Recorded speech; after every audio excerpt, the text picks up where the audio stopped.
लद्दाख हिमाचल में मैं हूं विशाल और आप देख रहे हैं पहली खबर। शुरुआत एक अहम खबर से। बटल सेक्टर में दरअंदाजी की कोशिश को नाकाम किया गया है। चौकस जवानों ने सरहद पार से दरअंदाजी की कोशिश को नाकाम कर दिया।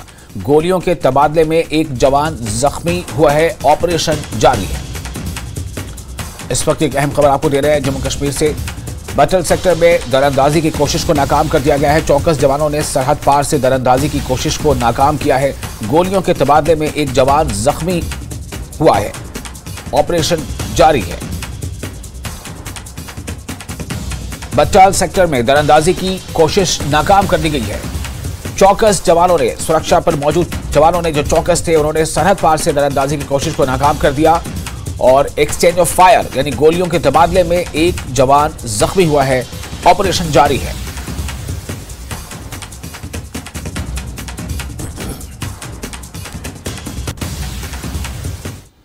और राजौरी में फौज का ऑपरेशन लगातार जारी है। दहशतगर्दों की तलाश की जा रही है। कल दहशतगर्दों ने दूर अफ्तादा गांव गुंदा खास में फौज के पिकेट और शौर्य चक्र नाम याफ्ता वीडीसी के घर पर हमला किया था, जिसे चौकस सिक्योरिटी एहलकारों ने नाकाम कर दिया था। इस हमले में 2 दहशतगर्द मारे गए जबकि एक फौजी जवान जख्मी हुआ है।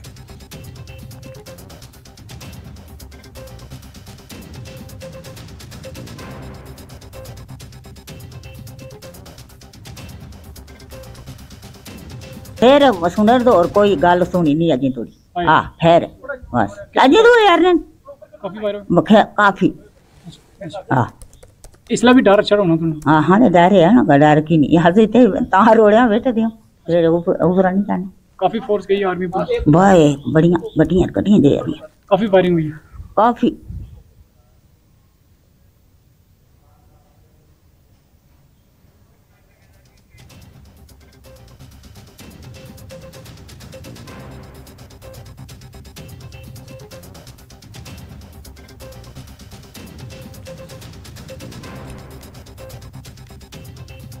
ये तस्वीरें आप देख रहे हैं राजौरी में जो ऑपरेशन चल रहा था उससे जुड़ी तस्वीरें हैं। गुंदा खास जो इलाका था राजौरी में फौज का ऑपरेशन लगातार जारी है। तलाशी मुहिम भी जारी है। दहशतगर्दों की तलाश की जा रही है। कल दहशतगर्दों ने दूर अफ्तादा गांव खास में फौज के पिकेट और शौर्य चक्र इनाम याफ्ता वीडीजी के घर पर हमला किया था, जिसे चौकस सिक्योरिटी एहलकारों ने नाकाम कर दिया था। इस हमले में 2 दहशतगर्द मारे गए हैं जबकि एक फौजी जवान भी जख्मी हुआ है। और वहीं पुरुषोत्तम कुमार जो वीडीसी है, उनके चचा के बारे में भी खबर है कि उनके चचा भी इस हमले में जख्मी हुए। हालांकि जो मंसूबा था दहशतगर्दों का उसे चौकस जवानों ने नाकाम कर दिया।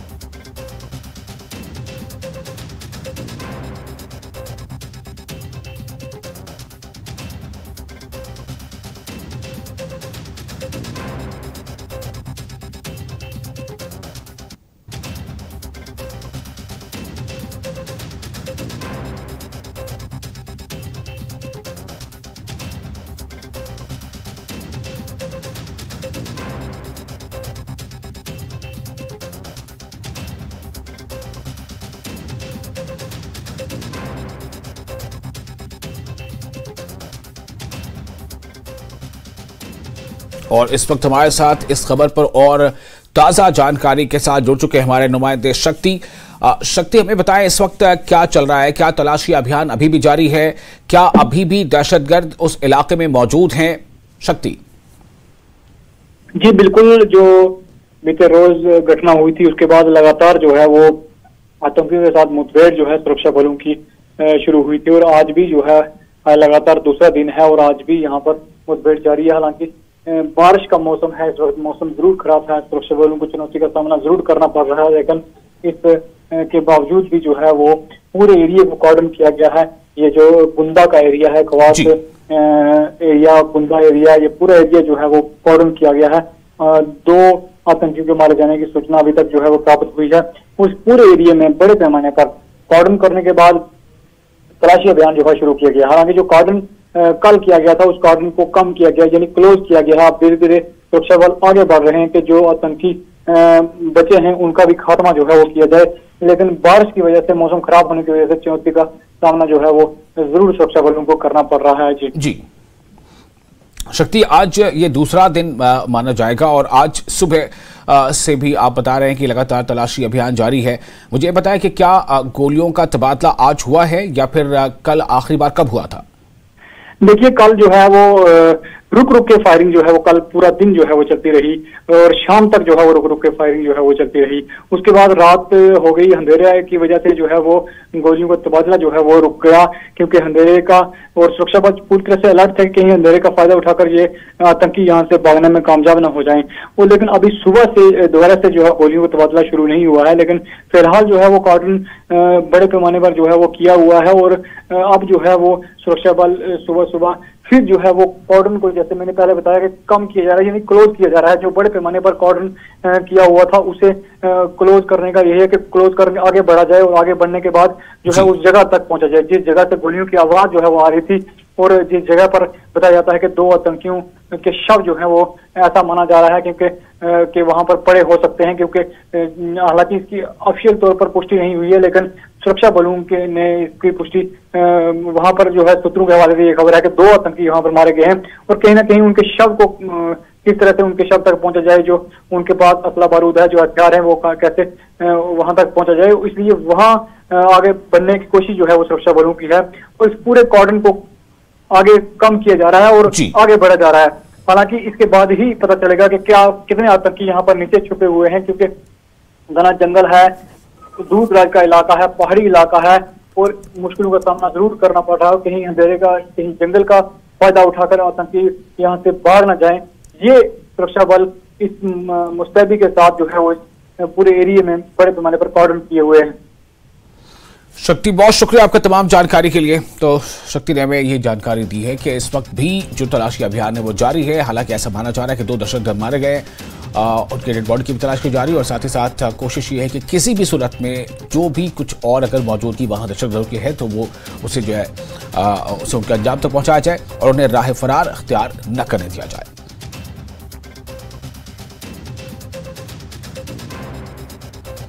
और 303 राइफलों से लैस दर्जनों विलेज डिफेंस गार्ड्स डोडा जम्मू कश्मीर के गंदो भलिसा में सिक्योरिटी फोर्सेस की मदद कर रहे हैं। इनका कहना है कि भारी हथियारों से लैस दहशतगर्दों से मुकाबला करने के लिए इन्हें मजीद जदीद तरीन खुदकार राइफल से तब्दील करना जरूरी है। ये ग्रुप, जो पहले विलेज डिफेंस कमिटीज के नाम से जाना जाता था, यानी VDCs के नाम से जाना जाता था, जिनमें 10 से 15 अराकीन शामिल हैं, जम्मू के इलाके में 1995 में तश्कील दिए गए थे ताकि दहशतगर्दी के खतरात के पेश नज़र गाँव वालों को अपने दिफा की सलाहियतें फराहम की जा सकें। 2022 में VDCs के लिए पॉलिसी को मरकजी वज़ारत दाखिला ने असरनो बनाया और VDCs मुतारिफ करे, यानी विलेज डिफेंस गार्ड्स। वज़ारत दाखिला की 2022-23 की सालाना रिपोर्ट के मुताबिक जम्मू कश्मीर में कुल 4153 VDGs और 32,355 SPOs मुख्तलिफ शहरों में अपनी खिदमत अंजाम दे रहे हैं।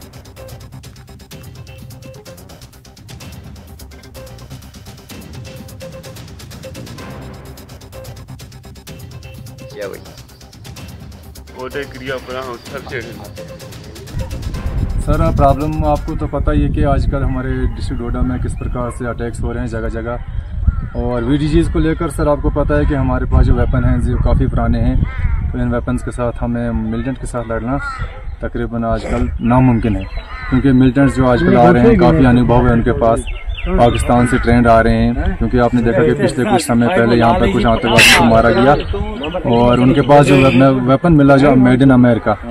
तो मैं एडमिनिस्ट्रेशन से हमारी यही मांग रहेगी कि हमारी VDGs में जो एक्स सर्विसमैन जो लोग हैं, VDGs जो हैं सर, उनमें एक्समैन सर्विस को एडजस्ट किया जाए और ऑटोमेटिक वेपन तक एक एक कमेटी में 4-4 वेपन दिए जाए, ताकि जब तक आर्मी या पुलिस या कोई हम इस दूरदराज पहाड़ी इलाके में पहुँचती है तो हम खुद ही मिलिटेंट के साथ निपट सकते हैं। हाँ, अम्निशन चाहिए, राउंड चाहिए और सैलरी चाहिए। कमेटी में एक एक्समैन होना चाहिए जो ट्रेनिंग दे। पहले तो सबसे पहले ट्रेनिंग दी जाए VDG वालों को, उसके बाद हथियार जो है वो ऑटोमेटिक हथियार चाहिए ताकि हम दुश्मन का ये मुकाबला कर सकें। तीसरी बात यह है कि हमें अनपेड जो VDGs है उसको सैलरी दी जाए ताकि वो भी खुश होके, अगर इनको सैलरी दी जाए तो वो भी अनपेड, बेचारे अनपेड में इन्हें सैलरी नहीं है तो वो भी ये खुशी से अपना अगर उनको भी सैलरी दी जाए तो वो भी खुशी से दुश्मन का मुकाबला कर सकें। और फिलहाल यहाँ रुकेंगे छोटे से ब्रेक के लिए। ब्रेक के बाद खबरों का सिलसिला जारी रहेगा।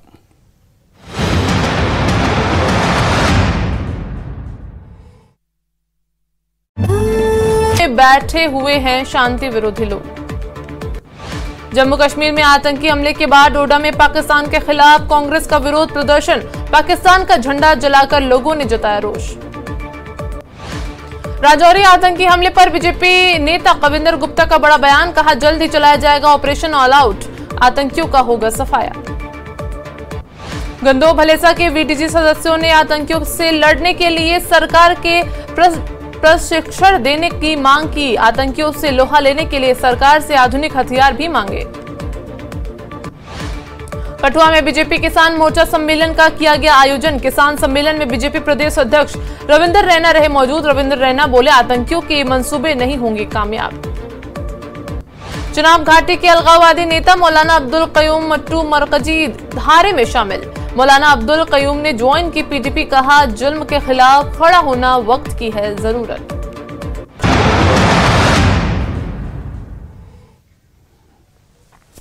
और ब्रेक के बाद एक बार फिर आपका स्वागत है न्यूज 18 JKL यानी जम्मू कश्मीर लद्दाख हिमाचल में। मैं हूं विशाल। सैलानियों को टिटवाल क्रॉसिंग पॉइंट और दरियाई कृष्ण गंगा पर जाने से मना किया गया है। एसटी करनाह का ताजा हुक्मनामा, टिटवाल में मकामी और बाहर से आने वाले सैलानियों को बॉर्डर पर क्रॉसिंग पॉइंट पर जाने से रोक लगाई गई है। लोगों से कहा गया है कि वो दरियाई कृष्ण गंगा के किनारे और उस पर नहाने से गुरेज करें। खिलाफ वर्जी करने वाले अफराद के खिलाफ सख्त कार्रवाई भी की जाएगी, ऐसी बातें कही गई हैं।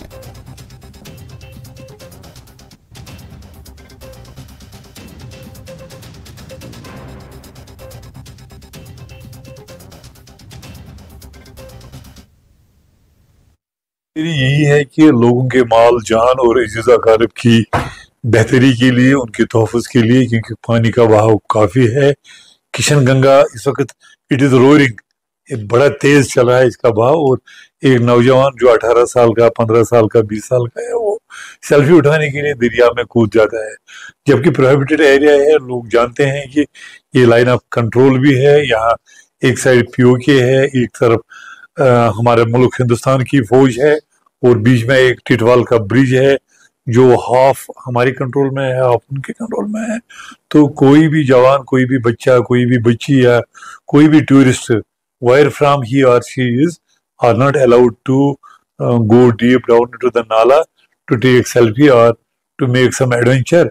ये बिल्कुल प्रोहिबिटेड एरिया है। अब हम अलाउ कर रहे हैं टूरिस्टों को, क्योंकि अपना मुल्क है, अपने लोग हैं। Why will not allow them? हम E-पास भी, क्योंकि कोई एक्सकर्शन ग्रुप आ रहा है, 4-5 बंदे सेल्फी उठाते हैं, एक दूसरे को पानी मारते हैं, तो this will not be allowed there, क्योंकि ये प्रोहिबिटेड एरिया है and we have to follow the advisory. Leader व साबिक रुकन असेंबली निजामुद्दीन भट्ट का कहना है कि वुलर और वुलर के किनारों पर आबाद लोगों के साथ नाइंसाफी की जा रही है और आलमी शोहरत के हामिल इस झील की शान रफ्ता बहाल करने के हवाले से बनाए गए प्रोजेक्ट का असरनो जायजा लेने की जरूरत है। निजामुद्दीन भट्ट का कहना है कि एक जानिब सयाहत को लेकर काफी शोर शराबा किया जा रहा है, वहीं दूसरी जानिब वुलर को मुकम्मल तौर पर नजरअंदाज करके इस झील से जुड़े हजारों लोगों के रोजगार को दांव पर लगाया जा रहा है।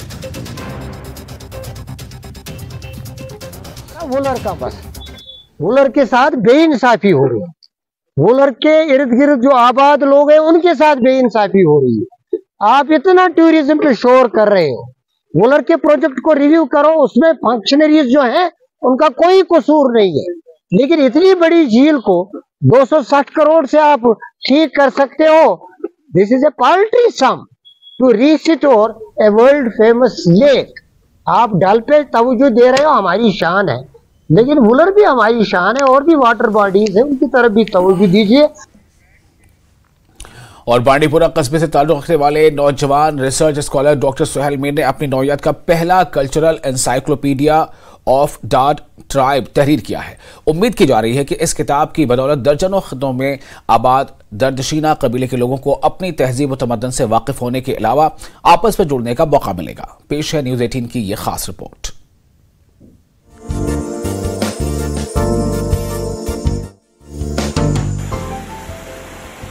नौजवान रिसर्च स्कॉलर डॉक्टर सुहेल रसूल मीर की किताब कल्चरल एनसाइक्लोपीडिया ऑफ दर्द ट्राइब को एलजी मनोज सिन्हा ने एक तकरीब के दौरान राजभवन में इजरा किया।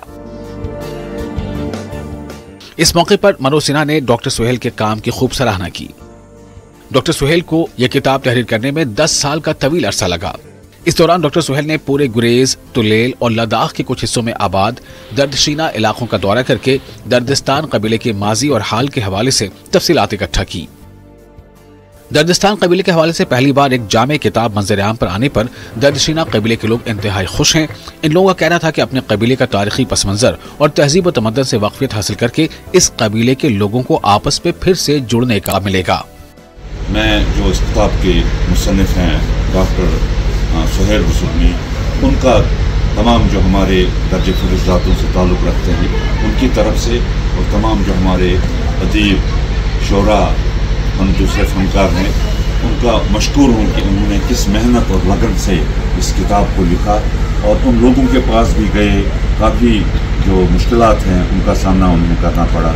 जगह जगह वो पहाड़ी इलाकों में गए, चाहे वो द्रास हो, गुरेज, तुलेल। शुक्रगुजार है डॉक्टर सुहेल कोयहू ससु कोसु असुपत उठाए बारिश bill cos from the कोसु recently असी कर वे किताब बनावता कि असी कोई लैंग्वेज या कोई कल्चर रो रसद बढ़ावाले असी कोई लैंग्वेज रो पूर दुनिया दी हर एक पाइशराज की शीना कोई ट्राइबी रेगे एग्जिस्ट बे थे बसु कोई कल्चर हो, कोई ट्रेडिशन हो, हर एक पाइशराज रे किताबू रो बिल्ला शुक्रगुजार हास ना दो कोई जग ना दो कोई शुक्रगुजार कि ऐसी कोई किताब ही रिलीज भी।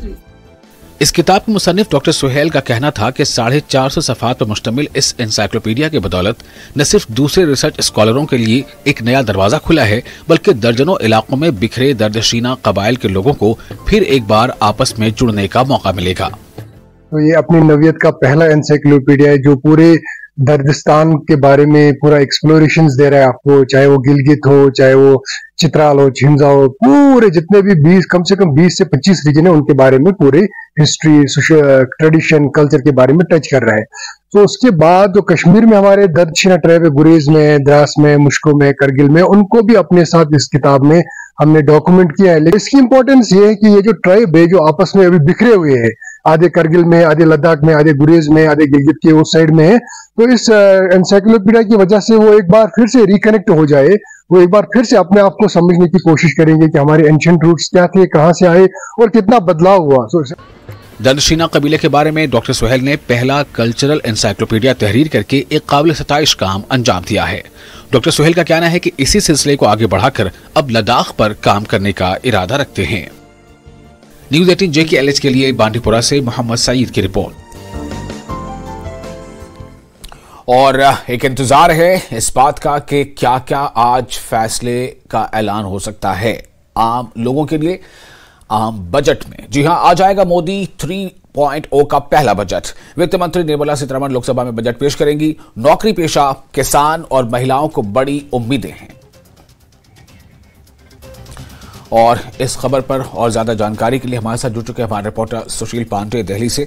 सुशील, कितनी उम्मीदें हैं आज मोदी 3.0 का पहला जो है आम बजट आज आने वाला है? क्या क्या इशारे मिल रहे हैं? किन सेक्टर्स में कुछ बड़ी खबरें आ सकती हैं? विशाल पूरी हैं। मैं इस समय खुद ही आपको दिखाऊं कि निर्मला सीतारमण के घर के बाहर मैं खड़ा हूं और तमाम जो मीडिया के लोग हैं वो भी पहुंच गए हैं। लेकिन बड़ी तैयारी फिलहाल अगर मोदी सरकार की माने तो वो तैयारी होगी और ये फिलहाल निर्मला सीतारमण के द्वारा पेश किया जाने वाला 7वां बजट होगा। और इस पूरे मामले को अगर देखें तो सबकी नजरें फिलहाल टैक्स स्लैब को लेकर होंगी और साथ ही साथ सरकारी कर्मचारियों के लिए नेशनल पेंशन स्कीम, जो एक लंबे समय से इस पूरे मामले में फिलहाल सरकारी कर्मचारी इस पूरे विवाद को लेकर थे, तो शायद सरकारी कर्मचारियों के लिए भी इस बार मोदी सरकार कुछ बड़ा सोच रही है। दूसरी बात कि इस पूरे बजट में कहीं ना कहीं किसानों के लिए भी सरकार इस बार कुछ बड़ा कदम उठा सकती है, बड़े फैसले ले सकती है। वहीं साथ बात करें जम्मू कश्मीर में, तो जम्मू कश्मीर में विकास की जो रफ्तार है उसको और तेज करने के लिए वहां पर विकास की जो योजनाएं हैं, वहां के सरकारी कर्मचारियों के लिए तमाम जो योजनाएं हैं वो फिलहाल इस बजट में देखने को मिल सकता है। सबसे बड़ी बात है कि मोदी सरकार की तरफ से जो बड़ा फैसला लिए जाना है उसमें सबकी नजरें टैक्स स्लैब पर होंगी कि इस बार क्या टैक्स के स्लैब को 7 लाख से बढ़ाकर 8 लाख किया जाता है या नहीं। सरकारी कर्मचारियों के लिए जो नेशनल पेंशन स्कीम है उसको लेकर सरकार क्या बड़ा फैसला ले सकती है, और मध्यम वर्गीय जो लोग हैं, खासकर जो तमाम लोग हैं, उनको लेकर फिलहाल सरकार किस प्रकार से उनको फायदा पहुंचाती है। सबसे बड़ी बात है कि खुद प्रधानमंत्री नरेंद्र मोदी के द्वारा जब कल एक अभिभाषण दिया गया तो उन्होंने कहा कि ये बजट विकास का बजट होगा, रफ्तार का बजट होगा, एक नए भारत का बजट होगा। तो अब कहीं ना कहीं तमाम उस वर्ग को ध्यान में रखते हुए केंद्र सरकार की तरफ से ये बजट तैयार किया गया है। निर्मला सीतारमण 7वीं बार आज बजट फिलहाल पेश करेंगी। 8:30 बजे वो अपने घर से निकलेंगी, उसके बाद सीधे वो वित्त मंत्रालय जाएंगी जहां पर फोटो सेरेमनी होगा। उसके बाद वो सीधे राष्ट्रपति भवन जाएंगी, महामहिम राष्ट्रपति से मुलाकात करेंगी। तो इन तमाम पहलुओं पर फिलहाल जो कवायद है वो शुरू होगी, लेकिन उससे पहले सबकी नजरें और बाजार जो शेयर मार्केट है उसकी नजरें बजट पर हैं कि इस बार मोदी सरकार का जो बजट होगा वो किस लिए होगा। लेकिन महिलाओं के लिए इस बार मोदी सरकार के द्वारा उठाया जाना वाला बड़ा कदम माना जा रहा है बजट में कि महिलाओं को कहीं ना कहीं इस बार बजट में बहुत ज्यादा फायदा दिया जा सकता है।